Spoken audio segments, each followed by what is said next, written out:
The hardest thing for many people to believe concerning the flat Earth is this whole concept of a solid dome or firmament way up in the sky over our heads. Just looking at the vastness of the sky, it is easy to doubt when you just consider the sheer size of it all. So I'm going to help adjust your perspective to make the firmament a little easier to believe in. First, consider the sheer size of the ocean. For someone who has never heard of the ocean before, might that be something a little difficult to believe in? Just think, miles and miles in all directions with no land in sight anywhere. To some, that could seem unreal.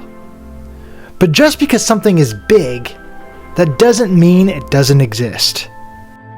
But the ocean makes sense. It's heavy and dense, so it is down low below the sky.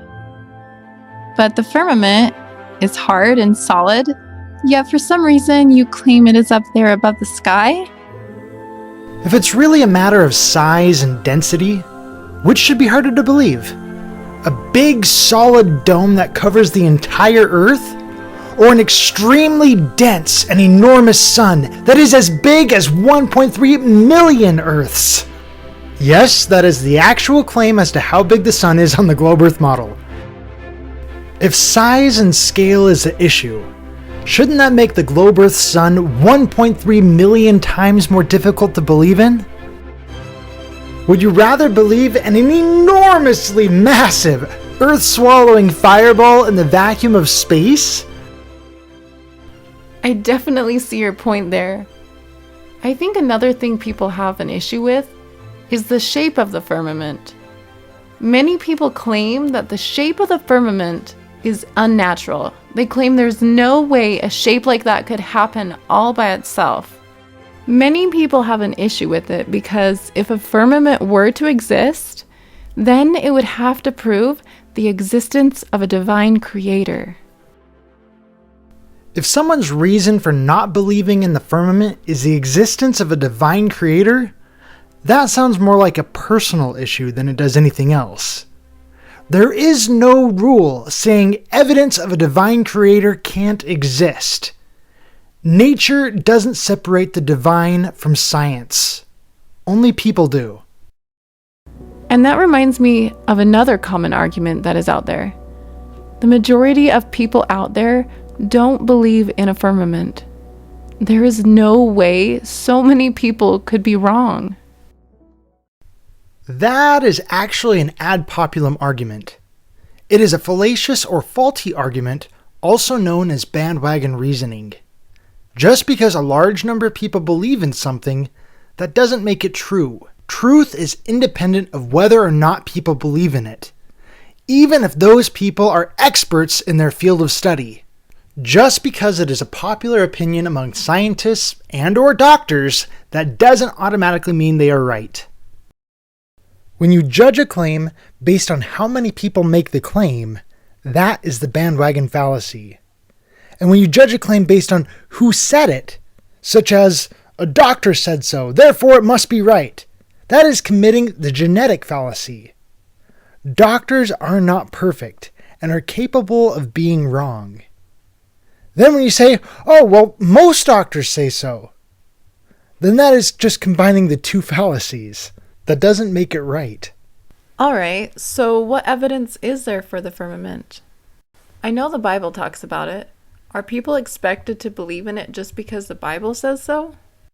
Well, yeah, there are quite a few biblical passages that describe the firmament over our heads, but I can hardly say that is the only reason people believe in the firmament.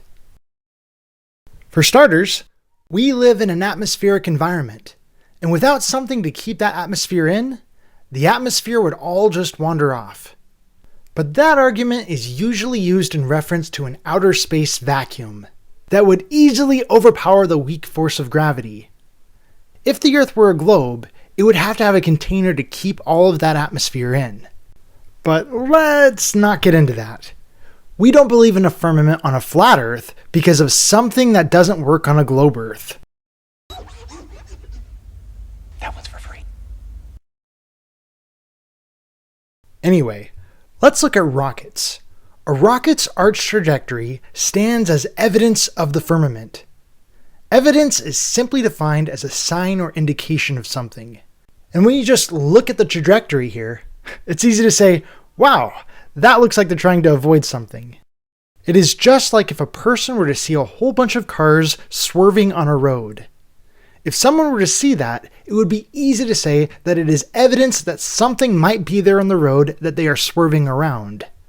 I definitely agree with you. The next big piece of evidence can be found in something called Operation Fishbowl. Nike Hercules. Stripey XM33. 4.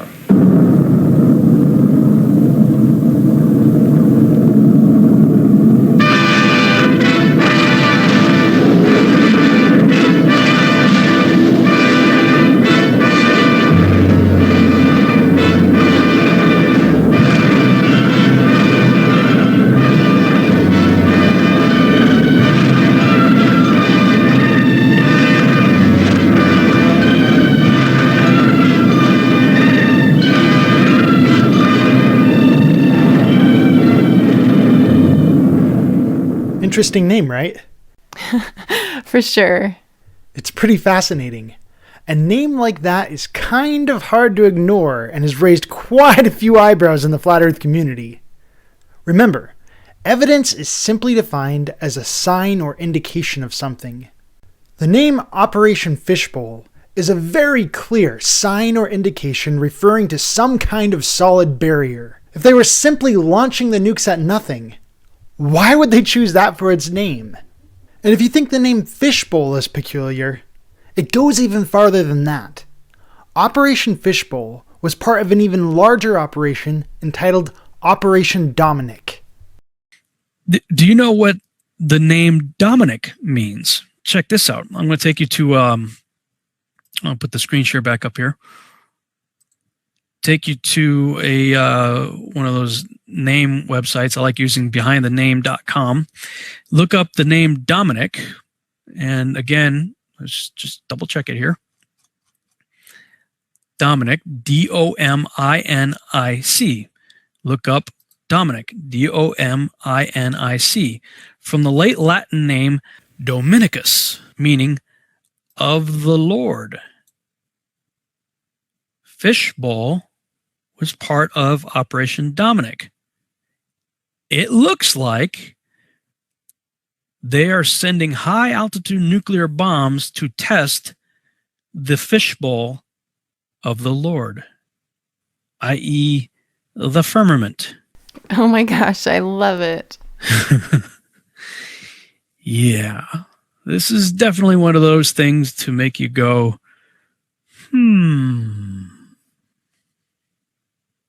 And if that doesn't make you go, maybe looking at Wernher von Braun's gravestone will. Wernher von Braun was one of the head engineers over at NASA during the supposed moon landings. Yet his gravestone cites a reference stating, "The heavens declare the glory of God, and the firmament showeth his handiwork." Was this an act of sarcasm where he or whoever put the reference there was mocking God by claiming there is no firmament? Or was this an admission, an acknowledgement of the firmament, and part of the reason why von Braun suddenly got religious in his latter years? I don't know, but it definitely raises some suspicion. Now, I want to go back and talk a little bit more about this Operation Fishbowl footage.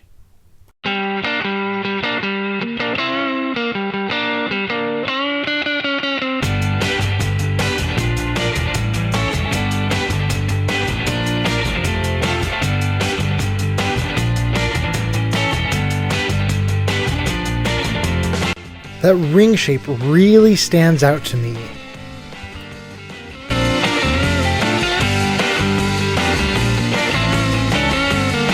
The explosion looks like an object hitting a solid surface, which is followed by a shock wave that ripples outward.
Some people say science doesn't work by saying this looks like that, but that is exactly how science works.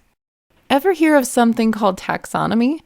In biology, the entire way animals are named and classified is entirely based on observations like, hey look, this animal looks like that one. Now, explosions are a bit different than water balloons, so let's watch some explosions going off. Okay, so here we can see the explosion moving across the floor, but it isn't producing a very clear ring effect. This is what detonating on impact looks like. Now, let's go see what it looks like when something detonates before impact. Here's a firecracker getting dropped into a fish tank that is going to explode before it touches the bottom.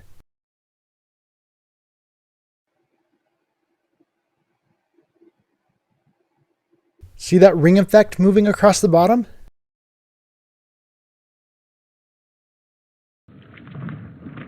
Looks pretty similar.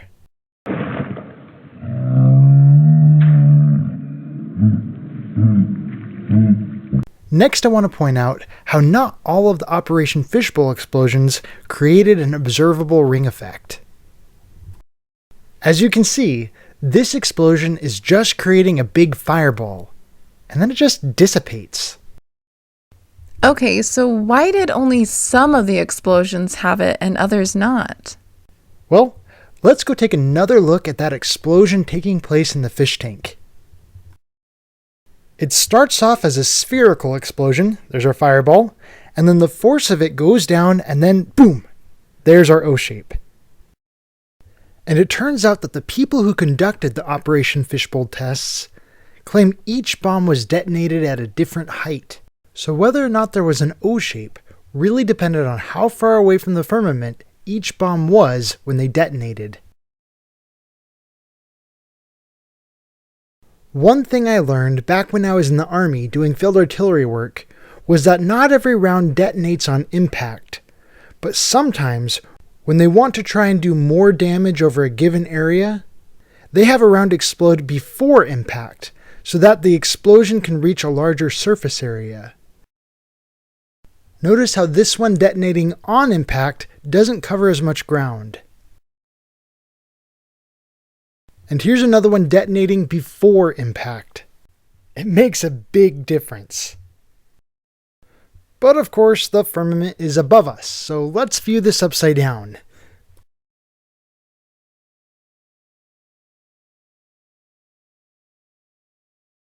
That makes so much sense. I seriously can't think of any reason why that ring effect would be there if there was no firmament. And that is just the beginning. There's actually a lot more evidence for the firmament, but I'll save that for another video. I can't wait for next time. This message has been brought to you by the Flat Earth Institute of Science. Thank you for watching. After all, Disney Studios filmed Operation Deep Freeze, and Walt Disney is an honorary member because he was there when they found the firmament of heaven and where it meets the earth. This is commemorated in his logo of the Magic Kingdom, depicting a firmament and a tower whose top would reach unto heaven.